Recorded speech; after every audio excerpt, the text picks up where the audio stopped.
حضرت انس رضی اللہ تعالیٰ عنہ سے روایت ہے، انہوں نے کہا ہم رسول اللہ صلی اللہ علیہ وآلہ وسلم کے ساتھ تھے کہ بارش ہونے لگی، تو رسول اللہ صلی اللہ علیہ وآلہ وسلم نکلے اور اپنے جسم سے کپڑا ہٹا لیا حتیٰ کہ وہ آپ کے جسم پر پڑنے لگی۔ ہم نے عرض کیا، اے اللہ کے رسول،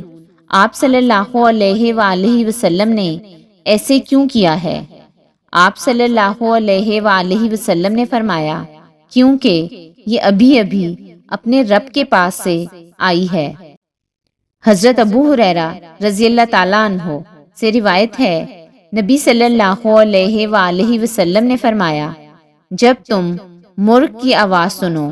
تو اللہ تعالیٰ سے اس کے فضل کا سوال کرو، بے شک اس نے فرشتے کو دیکھا ہوتا ہے۔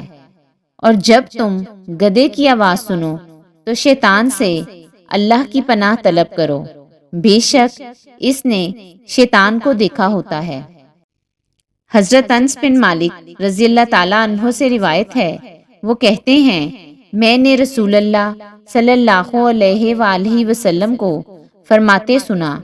جس نے اپنے باپ کے علاوہ کسی اور کے ساتھ اپنا نسب جوڑا، یا جس غلام نے اپنے مالکوں کے علاوہ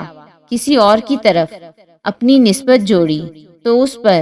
قیامت تک کے لیے مسلسل اللہ کی لعنت ہے۔